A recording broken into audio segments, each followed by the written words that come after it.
Most people think they crave connection, but what they truly crave is escape, not from loneliness, but from themselves. They fill every silence with conversation, every gap with laughter, and every thought with noise, because silence to them feels like death. It forces them to face the uncomfortable truth that without others, they are nothing. The company of others becomes a shield against their own emptiness, a distraction from the deep inner void they are terrified to confront. Schopenhauer understood this better than anyone. He believed that most social interaction is a way to avoid self-awareness. The average person, he said, cannot bear the weight of their own consciousness, so they scatter it among others, losing themselves in the crowd. The busier their social life, the emptier their inner one becomes. The more people they surround themselves with, the further they drift from who they really are. And yet, here lies the paradox. The more we socialize, the more disconnected we become. Surrounded by people, yet starved of meaning. Constantly talking, yet never saying anything real. We exchange authenticity for approval and truth for belonging. The individual mind becomes a reflection of the collective, predictable, agreeable, and dull. Modern life has only amplified this sickness. We call it networking, friendship, staying connected. But what it really is fear. Fear of solitude, fear of quiet, fear of looking inward and realizing that without the noise of others, there's nothing left to hear. Technology has made this fear invisible but constant. Every notification, every message, every meaningless scroll is another way to escape ourselves. We're told that socializing is healthy, that isolation is dangerous. But Schopenhauer turned this idea upside down. He said that only a weak mind needs constant company. The stronger the spirit, the more it craves solitude. Because in solitude, you meet the only person capable of transforming your life, yourself. But think about how society treats that today. A man who prefers his own company is seen as strange. A woman who withdraws from the crowd is called cold. Independence of mind is now a form of rebellion. People no longer admire those who think deeply. They mock them for being antisocial. The world wants you loud, visible, and dependent. Because silence is where the dangerous kind of thought begins.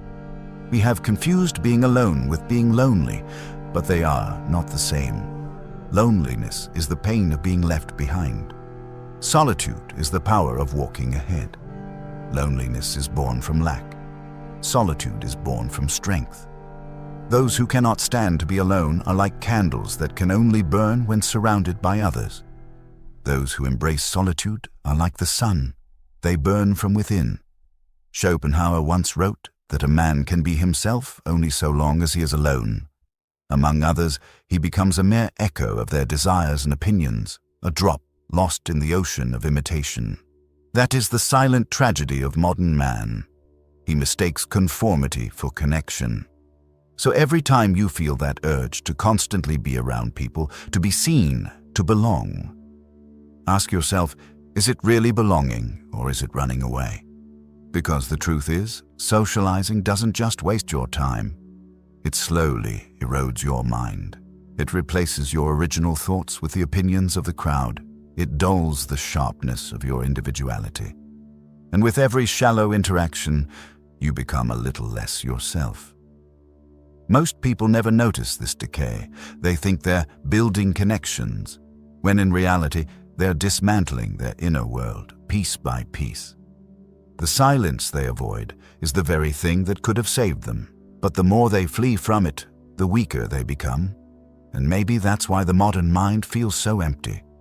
Not because it's alone, but because it has never truly been.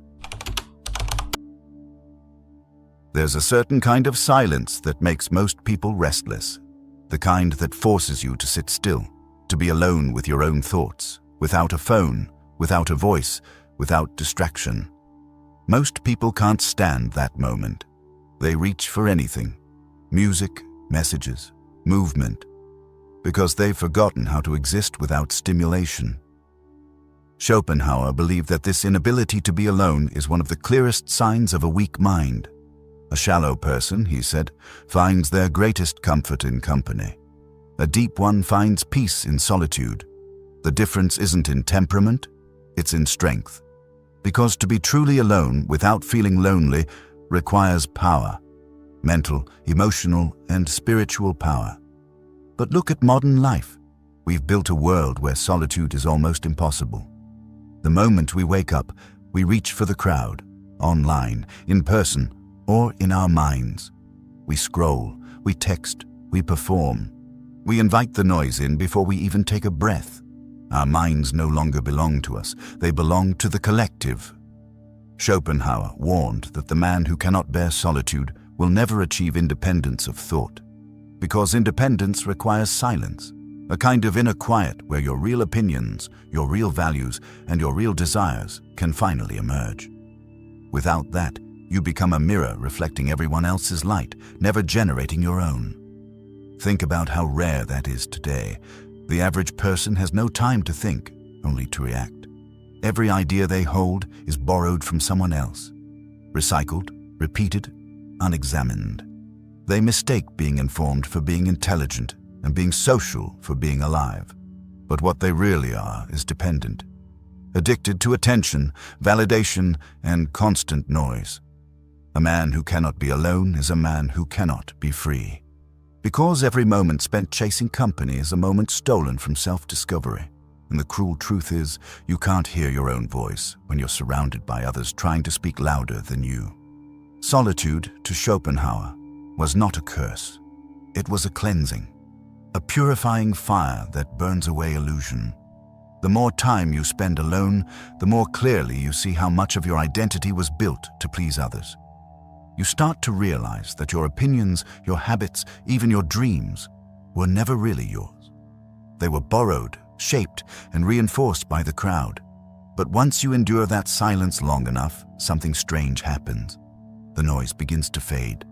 The anxiety that once filled every quiet space starts to dissolve, and what remains is something powerful. Focus, clarity, strength.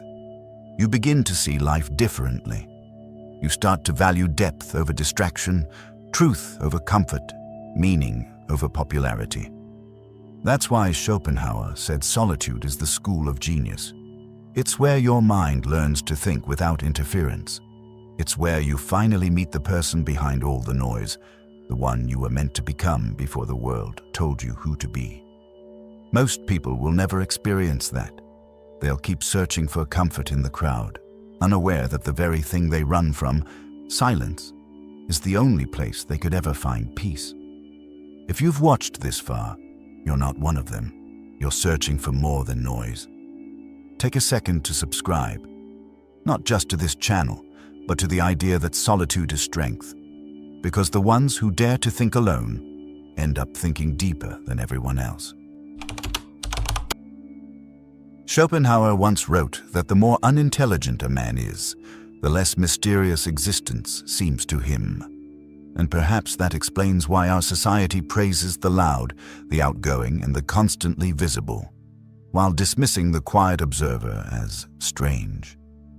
In a world that fears depth, shallowness becomes the standard of sanity. Look at how the modern world operates. Those who make the most noise are seen as confident. Those who withdraw to think are labeled antisocial. We admire the one who entertains, not the one who understands. We've turned attention into currency and distraction into virtue. Schopenhauer believed that society naturally aligns itself with mediocrity. The masses do not seek truth, they seek comfort. They prefer what is familiar to what is wise. To be surrounded by others who think the same, feel the same, and talk the same. That's the modern idea of belonging. But what it really is collective blindness.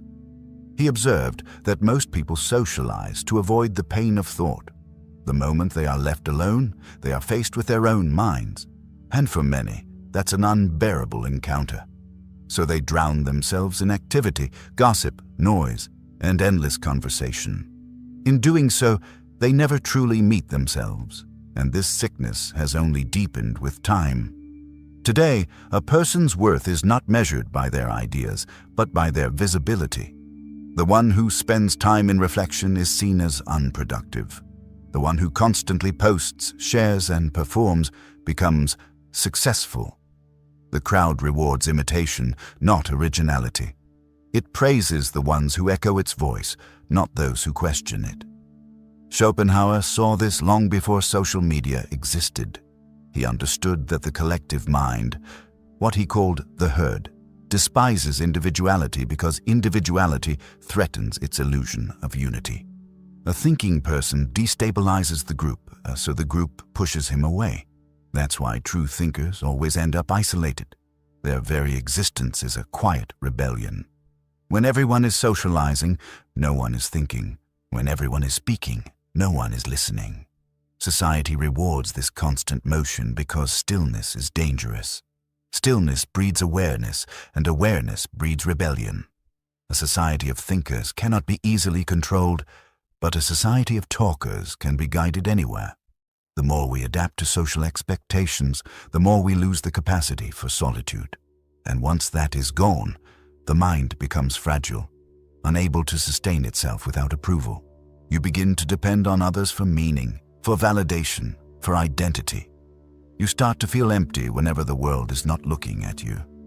That is the real consequence of endless socializing. It teaches you that your worth exists only in the reflection of others. Schopenhauer warned that the wise man will always appear strange to the crowd because he values what they fear: quiet, solitude, and thought. While others chase recognition, he chases truth. While they seek entertainment, he seeks understanding, and because of that, he stands apart, often misunderstood but never enslaved. The world may reward the shallow, but the reward is hollow.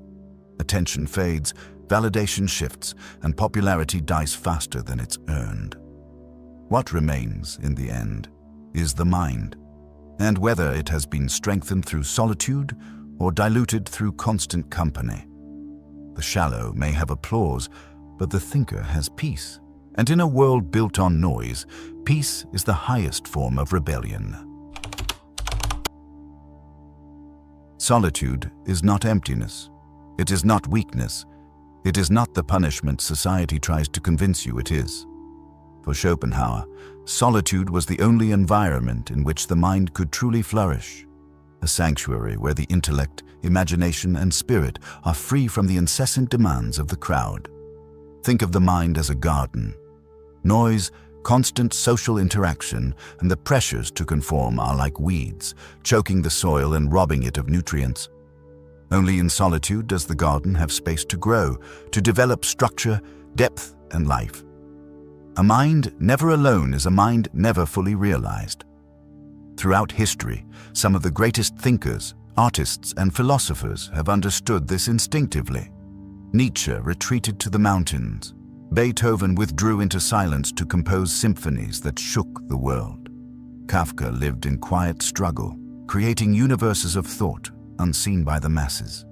Their solitude was not loneliness, it was power. Schopenhauer argued that the less time we spend with others, the more time we spend with ourselves, and that self-examination is the crucible of wisdom. Every thought, every emotion, every desire must be observed, tested, and understood in isolation. Only then can a person distinguish between what is truly theirs and what has been imposed by the opinions of the crowd. Modern life is designed to steal this solitude. Social media, endless messaging, parties, gatherings, all of it competes for your attention. And the more you give in, the less capable you are of thinking independently. Ideas become borrowed, habits become inherited, and your inner voice grows faint beneath the cacophony. But solitude is transformative. It teaches patience, observation, and depth. It allows the mind to roam freely, to make connections the crowd cannot see, to explore realms of thought without censorship. In solitude, a man can cultivate the only kind of power that cannot be taken away: the mastery of his own mind. And this mastery is not just intellectual. It is emotional, it is spiritual. The person who embraces solitude learns to be self-sufficient, to endure discomfort, to find peace without external validation. He no longer seeks others to complete him because he has become whole in his own company. Yet, society resists this truth. Solitude is often portrayed as a failure, a social deficit, a sign that one cannot navigate the world. But Schopenhauer saw it differently. He knew that the crowd fears what it cannot understand, a person who does not depend on it. Solitude breeds independence, independence breeds clarity, and clarity makes the thinker untouchable by the whims of others. So when others chase parties, attention, or fleeting approval, the wise man retreats. He does not withdraw in fear, but in strength. And in that retreat, he discovers the only reality that matters, his own mind. The solitude that society calls a curse is, in truth, the source of every great insight, every enduring creation, every lasting victory over mediocrity. Solitude is not a punishment. It is a tool, a teacher, a path to freedom. And the more you embrace it, the sharper, deeper, and more unshakable your mind becomes. The truth is simple. Socializing without purpose is mental decay. Each idle conversation, each approval sought, each distraction is a fragment stolen from your mind. Society teaches you to crave attention, to measure yourself by others, to live for applause. But every moment spent chasing this approval erodes the only thing that cannot be replaced: your inner clarity. Schopenhauer warned that the weak mind cannot bear solitude. It runs from itself into the crowd, trading depth for noise, authenticity for conformity. The stronger mind, however, retreats. It observes, reflects, and builds strength in silence. It understands that true mastery comes from within, not from the eyes of the masses. The modern world will try to shame you for walking alone, for thinking deeply, for valuing solitude over company. It will call you strange, cold, antisocial. But in truth, those labels are marks of independence. They reveal that you have not surrendered to the noise. If you wish to protect your mind, you must learn to say no to invitations, to distractions, to endless chatter. Choose depth over attention, reflection over approval, solitude over shallow company. In doing so, you reclaim what the crowd cannot give: clarity, focus, and self-sovereignty. Remember, most people fear being alone because they fear facing themselves. The wise man embraces solitude because it allows him to become himself. Socializing without purpose does not enrich your mind. It dissolves it. Escape the social prison. Guard your thoughts. Cultivate the only realm no one can touch: your own mind. This is the path Schopenhauer laid before us. A life measured not by the noise you make, but by the silence you master.